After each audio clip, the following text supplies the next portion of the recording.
بسم اللہ الرحمن الرحیم۔ لباس کے بارے میں نبی کریم صلی اللہ علیہ وسلم کا معمول کیا تھا، اس کے بارے میں چند باتیں عرض کیے دیتا ہوں۔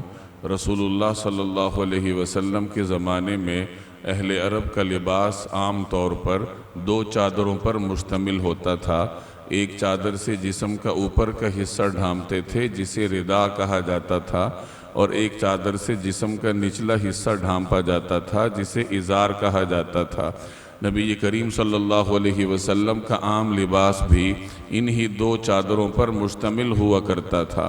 چنانچہ حضرت ابو بردہ رضی اللہ تعالی عنہ کی روایت ہے کہ رسول اللہ صلی اللہ علیہ وسلم کے وصال کے بعد سیدہ عائشہ رضی اللہ تعالی عنہ نے ہمیں ایک پیوند لگی ہوئی چادر دکھائی اور فرمایا کہ یہ حضور صلی اللہ علیہ وسلم کی چادر تھی، اور ایک موٹی لنگی دکھائی اور فرمایا کہ یہی دو چادریں تھیں جن میں رسول اللہ صلی اللہ علیہ وسلم کا وصال ہوا۔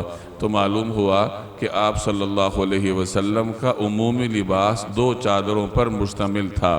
حضور صلی اللہ علیہ وسلم لباس کے معاملے میں تکلف نہیں فرمایا کرتے تھے۔ جس قسم کا لباس میسر آتا آپ صلی اللہ علیہ وسلم زیب تن فرماتے۔ نبی کریم صلی اللہ علیہ وسلم کا عام لباس پیوند لگا ہوا بھی ہوتا تھا، اور آپ صلی اللہ علیہ وسلم نے قیمتی لباس بھی زیب تن فرمایا ہے۔ رسول اللہ صلی اللہ علیہ وسلم کو لباس میں سفید رنگ مرغوب تھا، چنانچہ آپ صلی اللہ علیہ وسلم عام طور پر سفید رنگ کا لباس زیب تن فرماتے تھے۔ البتہ سبز رنگ اور سرخ دھاری دار رنگ کا لباس بھی نبی کریم صلی اللہ علیہ وسلم نے زیب تن فرمایا ہے۔ میں نے عرض کیا کہ آپ صلی اللہ علیہ وسلم کا عمومی لباس دو چادروں پر مشتمل ہوتا تھا، لیکن آپ صلی اللہ علیہ وسلم نے کرتا بھی پہنا ہے، بلکہ کرتا آپ صلی اللہ علیہ وسلم کے نزدیک مرغوب لباس تھا۔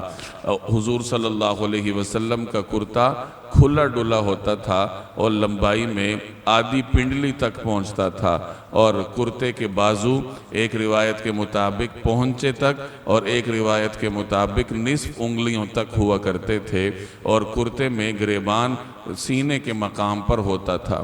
رسول اللہ صلی اللہ علیہ وسلم کے لباس کے بارے میں ان معمولات سے ہمیں بنیادی سبق یہ ملتا ہے کہ لباس کے معاملے میں زیادہ تکلف نہیں کرنا چاہیے۔ لباس، کھانا پینا یہ انسانی ضروریات میں سے ہے، تو ان کو ضروریات تک ہی محدود رکھنا چاہیے۔ ضروریات سے آگے بڑھ کر ان کو ترجیحات نہیں بنانی چاہیے۔ جس طرح آج کل ہمارا معمول ہے کہ لباس کے معاملے میں بہت زیادہ تکلف لوگ کیا کرتے ہیں، کھانے پینے کے معاملے میں تکلفات میں پڑ جاتے ہیں، تو یہ مسلمان کی شان کے خلاف ہے۔ لباس ہے، کھانا پینا ہے، رہن سہن ہے، ان کو ضروریات کی حد تک رکھنا چاہیے، اور اللہ کو راضی کرنا اور عبادات کو اپنی زندگی کی ترجیحات بنانا چاہیے۔ اللہ تبارک و تعالی عمل کی توفیق عطا فرمائے۔